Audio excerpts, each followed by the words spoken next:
UP चुनाव के लिए बीजेपी का संकल्प पत्र आ गया। पार्टी ने अपने संकल्प पत्र में महिलाओं और किसानों से कई वादे किए। बीजेपी ने 5 साल पहले लखनऊ की इसी जगह से अपना घोषणा पत्र जारी किया था और इस बार भी पार्टी ने वही जगह चुनी। अमित शाह और योगी आदित्यनाथ समेत बीजेपी के कई बड़े नेता इस कार्यक्रम का हिस्सा बने और उन्होंने बीजेपी का संकल्प पत्र जारी किया, जिसके कवर पेज पर प्रधानमंत्री और योगी की तस्वीरें नजर आईं। इस मौके पर अमित शाह ने यूपी चुनाव के लिए एक नया गीत भी लॉन्च किया।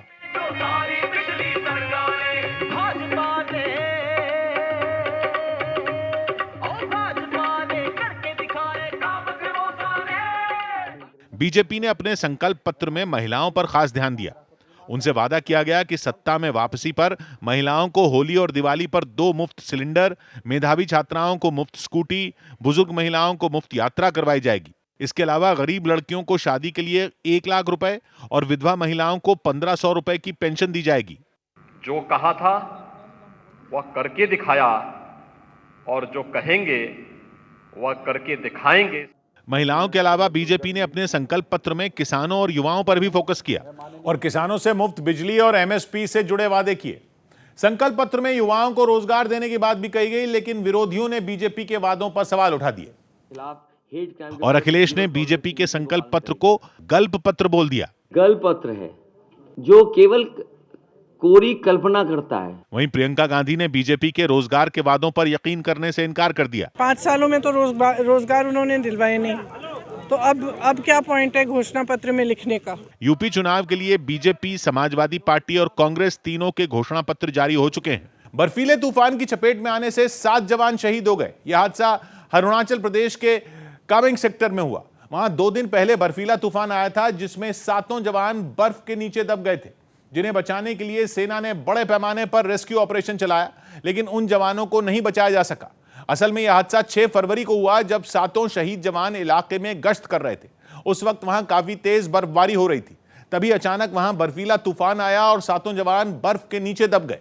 करीब 14,000 फीट की ऊंचाई पर फंसे उन जवानों को बचाने के लिए हेलीकॉप्टर के जरिए भी रेस्क्यू ऑपरेशन चलाया गया और सेना की तरफ से जवानों को बचाने की हर मुमकिन कोशिश की गई, लेकिन बर्फीले तूफान की चपेट में आए उन जवानों को नहीं बचाया जा सका, जिनमें जम्मू जिले के अखनूर के रहने वाले हवलदार जुगल किशोर और कठुआ के रहने वाले अरुण सिंह भी शामिल हैं। शहीद हवलदार जुगल किशोर के घरवाले पिछले 2 दिन से उनकी सलामती की दुआ कर रहे थे, लेकिन जैसे ही उनकी शहादत की खबर घर पर पहुंची तो वहां मातम पसर गया। गांव के लोग भी शहीद के घर पर पहुंचे और उनके परिवार वालों को दिलासा देने की कोशिश करते दिखे। इस घटना पर रक्षा मंत्री राजनाथ सिंह ने भी ट्वीट कर गहरा दुख जताया और बर्फीले तूफान की चपेट में आने से शहीद हुए जवानों को श्रद्धांजलि दी। अंगद सिंह ने कांग्रेस आलाकमान पर हमला बोल दिया। उन्होंने आरोप लगाया कि पार्टी ने उन पर पत्नी अदिति सिंह के खिलाफ बोलने के लिए दबाव बनाया था। कांग्रेस ने पंजाब के नवाशहर सीट से अंगद सिंह की टिकट काट दी थी, जो कि यूपी की रायबरेली सदर सीट से कांग्रेस विधायक नहीं, अदिति सिंह के पति हैं।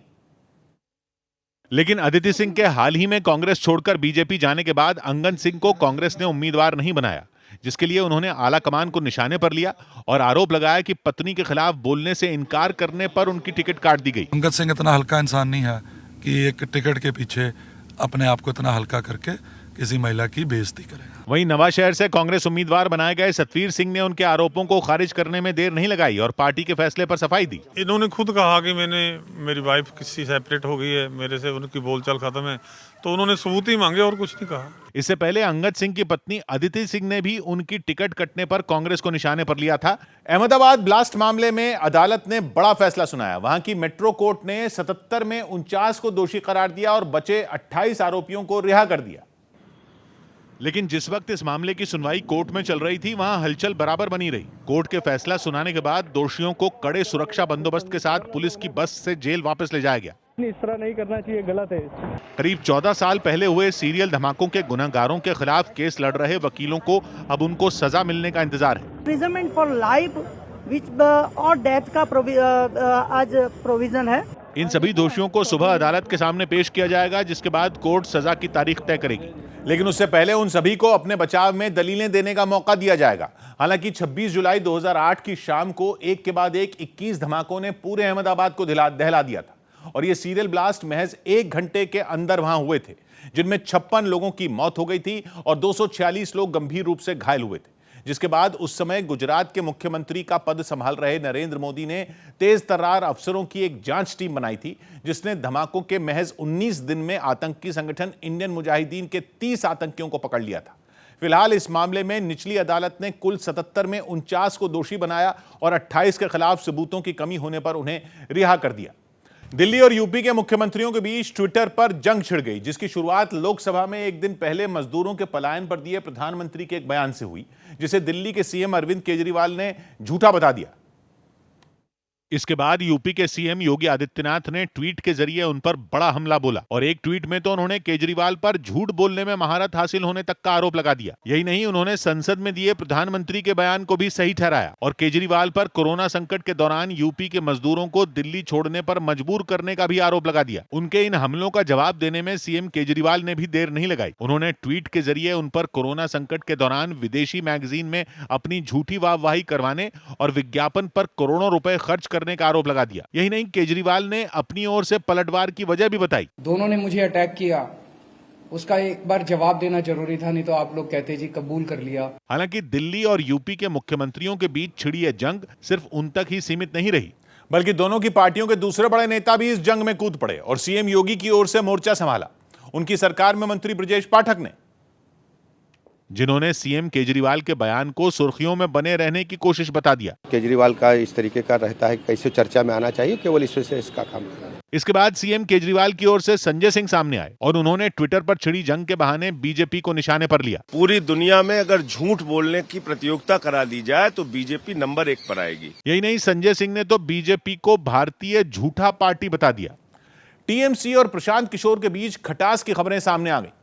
खबर है कि पश्चिम बंगाल निकाय चुनाव में टिकट बंटवारे के मुद्दे पर दोनों के बीच मतभेद है। यही नहीं, पार्टी के कई नेता इससे इतने नाराज हैं कि वो विरोध प्रदर्शन भी कर रहे हैं। लेकिन इस मुद्दे पर जब मुख्यमंत्री ममता बनर्जी से सवाल पूछा गया तो वो भड़क गईं। Please don't ask me all this question now. It is not internal party matter. वहीं बीजेपी को बैठे बिठाए टीएमसी को घेरने का मौका मिल गया। सबसे पहले पार्टी नेता अमित मालवीय ने ट्वीट कर हमला बोला तो बंगाल बीजेपी ने भी ममता और उनके भतीजे अभिषेक बनर्जी का नाम लेकर टीएमसी पर तंज कस दिया। बुआ भतीजा का जो नया सर्कस चल रहे हैं पीके को लेके, ये तो एक दिन होना ही था। बंगाल में प्रशांत किशोर की कंपनी आईपैक के साथ टीएमसी का करार है। कांग्रेस के सीएम चेहरे के ऐलान पर सिद्धू की पत्नी नाराज हो गई। यही नहीं, नवजोत कौर सिद्धू ने नवजोत सिंह सिद्धू को मुख्यमंत्री चन्नी से बेहतर बताया। पार्टी ने 2 दिन पहले ही चरणजीत सिंह चन्नी को मुख्यमंत्री उम्मीदवार घोषित किया था। लेकिन नवजोत सिंह सिद्धू की पत्नी नवजोत कौर सिद्धू ने आरोप लगाया कि इसके लिए पार्टी ने योग्यता को तवज्जो नहीं दी। Your merit, your education, your work, your honesty, all these things should be counted. इस बयान के सामने आते ही बीजेपी कांग्रेस पर हमलावर हो गई। कांग्रेस के कुंबे में इस डिसीजन के पास में सब कुछ सामान्य नहीं है, एक बहुत बड़ा भूचाल आने वाला है। हालांकि नवजोत सिंह सिद्धू ने साफ किया था कि वो पार्टी हाईकमान के इस फैसले के साथ हैं। लेकिन इसके बावजूद पंजाब में सीएम पद का झगड़ा शांत होता नहीं दिख रहा। सिद्धू ने इशारों में एक बार फिर अपना दावा ठोक दिया। जे नवजोत सिंह सिद्धू का वजूद मुकिया ते पंजाब नाल मुकू कोई शरीफ आदमी, कोई ईमानदार आदमी मुड़ के पंजाब लिए लड़न लिए नहीं आना। समाजवादी पार्टी ने यूपी में मुफ्त पेट्रोल और सीएनजी देने का वादा किया। इसके लिए अखिलेश यादव ने एक वचन पत्र जारी किया, जिसमें उन्होंने कई और लुभाने वाले ऐलान किए। और वचन पत्र दिखाते हुए अखिलेश यादव ने दावा किया कि यूपी में उनकी सरकार बनी तो एक एक वादे को पूरा किया जाएगा। साथ ही उन्होंने बीजेपी के संकल्प पत्र पर निशाना भी साधा। भारतीय जनता पार्टी को आज जब नया संकल्प पत्र ला रहे थे तो पिछले संकल्प पत्र के लिए कम से कम 2 मिनट मौन रखना चाहिए था। लेकिन बीजेपी ने समाजवादी पार्टी के वचन पत्र पर तंज कसते हुए इसे सत्ता में आने के लिए बनाए गए वादों का पुलिंदा करार दिया। जो अपने पिता के लिए वचनों पर खरा नहीं उतरा, वो उत्तर प्रदेश के लिए वचनों पर कैसे खरा उतरेगा। बीजेपी ने दावा किया कि अखिलेश ने जो वादे किए उन्हें पूरा करना मुमकिन नहीं। लेकिन अखिलेश ने अपने वचन पत्र किए गए हर वादे के लिए बजट का पूरा खाका तैयार होने का दावा किया। उन्होंने अपने वचन पत्र में 2 पहिया गाड़ी वालों को 1 लीटर पेट्रोल हर महीने मुफ्त देने का वादा किया, जबकि ऑटो चलाने वालों के लिए 3 लीटर पेट्रोल के साथ 6 किलो सीएनजी हर महीने मुफ्त देने की बात कही। साथ ही गरीबी रेखा से नीचे के परिवारों को हर साल 2 गैस सिलेंडर फ्री देने का ऐलान किया। लड़कियों के लिए उन्होंने पोस्ट ग्रेजुएशन तक की पढ़ाई भी मुफ्त करने का वादा किया। वहीं घरेलू उपभोक्ताओं के लिए हर महीने 300 यूनिट फ्री बिजली देने का ऐलान किया। बड़ी खबर यूपी से, ममता बनर्जी ने बंगाल की तरह ही यूपी में भी खेला होवे का नारा दिया। अखिलेश के साथ लखनऊ में उन्होंने एक प्रेस कॉन्फ्रेंस की। वहां ममता ने बंगाल की तरह बीजेपी को उत्तर प्रदेश में भी हराने का संकल्प लिया। अखिलेश को समर्थन दे रही ममता ने बीजेपी पर जोरदार हमला बोला और दावा किया कि सिर्फ यूपी से ही नहीं बल्कि बीजेपी को पूरे देश से हटा दिया जाएगा। लेकिन ममता के यूपी आने पर बीजेपी ने पलटवार कर दिया। अमित सिंह हमारे साथ जुड़ रहे हैं। अमित, और क्या पता चल रहा है इस पर? किशोर, ममता बनर्जी और अखिलेश यादव ने आज एक जॉइंट प्रेस कॉन्फ्रेंस की थी और इस जॉइंट प्रेस कॉन्फ्रेंस में ममता बनर्जी ने खेला होबे और अखिलेश जीतबे की बात कही है। इस बात को समाजवादी पार्टी के नेता और कार्यकर्ता एक बूस्टर डोज की तरह ले रहे हैं। ममता बनर्जी का वोट बैंक उत्तर प्रदेश में देखें तो ना के बराबर है, लेकिन उन्होंने जिस तरीके से नैतिक समर्थन अखिलेश यादव को दी है, इससे समाजवादी पार्टी के कार्यकर्ता और नेता काफी ज्यादा उत्साहित है। तो यूपी में भी बीजेपी के खिलाफ खेला होबे का नारा गूंजा। लखनऊ में ममता बनर्जी ने मंच से यह नारा बुलंद किया और अखिलेश के समर्थन में प्रचार करते हुए उन्होंने दावा किया कि यूपी चुनाव में बीजेपी का सफाया हो जाएगा, खेला होगा। और इसीलिए ममता बनर्जी अखिलेश यादव को समर्थन देने के लिए 2 दिन के यूपी दौरे पर हैं, जहां लखनऊ में उन्होंने अखिलेश यादव के साथ मंच साझा किया। मंच पर एक बार फिर ममता बनर्जी अपने चिरपरिचित अंदाज में नजर आईं। उन्होंने मंच से खेला होबे का नारा लगाया, जिसके बाद पीछे बैठे सुरक्षा कर्मी ने उनके हाथों में समाजवादी पार्टी की टोपी के रंग की एक फुटबॉल थमा दी। इसके बाद ममता हाथों में फुटबॉल लेकर मंच के आगे की तरफ आईं। उनके साथ ही अखिलेश और मंच पर मौजूद दूसरे कई नेता भी आगे आ गए। फिर ममता ने फुटबॉल वहां खड़े लोगों की तरफ उछाल दी। खेला होगा, इसी के लिए अखिलेश जीतेगा, खेला होबे। फुटबॉल के साथ ममता बनर्जी की यह तस्वीर नई नहीं है। इससे पहले पश्चिम बंगाल के चुनावों के दौरान भी ममता ने कई रैलियों में फुटबॉल लेकर खेला होबे का नारा लगाया था। बंगाल चुनावों में प्रचार करते हुए ममता के एक पैर में चोट लग गई थी, जिसके बाद वो प्लास्टर लगाकर प्रचार करती थी और इसी दौरान उनके हाथों में कई बार फुटबॉल दिखाई दी थी, जिसे उन्होंने खेला होबे के नारे के साथ जनता के बीच उछाला था। सिर्फ खेला होबे के नारे से ही नहीं, ममता ने मंच से शेर पढ़कर भी बीजेपी को घेरा। साल पड़ोसी को तमन्ना आज हमारा दिल में है, देखते हैं जोर किसका, बाजू एक कतिल में है। ममता बनर्जी ने समाजवादी पार्टी को यूपी में 300 से ज्यादा सीटों पर जीत मिलने का दावा किया, लेकिन बीजेपी ने ममता बनर्जी के यूपी दौरे पर जोरदार हमला बोला। इसके लिए बीजेपी नेता शुवेंदु अधिकारी ने 2 वीडियो ट्वीट किए, जिसमें उन्होंने दावा किया कि बंगाल विधानसभा चुनावों के दौरान बीजेपी नेताओं और कार्यकर्ताओं पर कई हमले हुए थे और इसके लिए उन्होंने ममता बनर्जी को जिम्मेदार ठहराया। केंद्रीय मंत्री स्मृति ईरानी ने भी ममता बनर्जी के यूपी आने और अखिलेश का साथ देने पर चुटकी ली। ऐसी क्या मजबूरी है कि अखिलेश को अब ममता जरूरी है? लेकिन अखिलेश यादव को ममता का साथ मिला तो उन्होंने उन्हीं के सहारे बीजेपी पर वार कर दिया। दीदी के आने से तो भाजपा के संकट के बादल और भी गहरा गए हैं। अखिलेश यादव ने यह दावा भी किया कि ममता के यूपी आने से बीजेपी बौखला गई।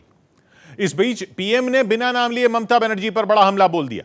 उन्होंने आरोप लगाया कि यूपी के लोगों को बदनाम करने वालों को प्रचार के लिए लाया गया। दूसरे प्रदेशों के जो नेता यूपी के लोगों को गुंडा करार देते थे, उन्हें भी ये अपने प्रचार के लिए यहां ले आए हैं। ओवैसी पर हमले का एक और वीडियो सामने आया, जिस हमले में एआईएमआईएम नेता असदुद्दीन ओवैसी बाल बाल बच गए थे, उसी हमले का यह नया वीडियो है। यह घटना 3 फरवरी को उत्तर प्रदेश के हापुड़ में हुई थी, जिसके इस नए वीडियो में ओवैसी की गाड़ियां हमले से बचने के लिए टोल प्लाजा को तेजी से पार करती नजर आईं। इस आपाधापी में काफिले के आगे चल रही 2 कारों में हल्की टक्कर होती भी दिखी, जिनके पीछे आई ओवैसी के काफिले की पहली गाड़ी ने एक आरोपी को टक्कर मारकर वहीं गिरा दिया, जबकि पीछे चल रही कार को दूसरा आरोपी रोकने की कोशिश करता वीडियो में दिखाई दिया, मगर वो इसमें कामयाब नहीं हो पाया। हालांकि उसने हार नहीं मानी और वो एक बार फिर ओवैसी की गाड़ियों को रोकने के लिए उनके पीछे दौड़ता दिखाई दिया, लेकिन दोनों ही गाड़ियों के ड्राइवरों ने सूझबूझ दिखाई और फौरन यू टर्न लेकर वहां से वो निकलने में कामयाब रहे। इससे पहले भी 2 सीसीटीवी वीडियो सामने आए थे, जिनमें हमलावर गोलियां चलाते नजर आए थे और इन्हीं वीडियो की मदद से पुलिस ने हमलावरों की पहचान की, जिसके बाद दोनों आरोपियों को कुछ ही घंटों में गिरफ्तार कर लिया गया था, जिनमें सचिन नाम के एक आरोपी का भी वीडियो सामने आया, जिसमें वो सफेद जैकेट पहने दिखाई दिया। इसी वीडियो में आरोपी सचिन ने ओवैसी के भाई अकबरुद्दीन ओवैसी के 8 साल पुराने एक बयान को इस हमले की वजह बताया। उनका एक बयान आया था, उन्होंने उसमें कहा कि भाई ये जो ताजमहल है और कुतुब मीनार है, ये सब हमारे बाप दादाओं का है। तो उस बयान को सुन के मैं जब से बहुत हर्ट हो गया। अकबरुद्दीन ओवैसी के जिस बयान का हवाला आरोपी ने दिया, वो उन्होंने एक रैली के दौरान दिया था। हम गए तो खाली हाथ नहीं जाएंगे, ताज को भी ले जाएंगे, लाल किले को भी ले जाएंगे, कुतुब मीनार को भी ले जाएंगे। इस मामले में दोनों आरोपी अभी 14 दिन की न्यायिक हिरासत में हैं।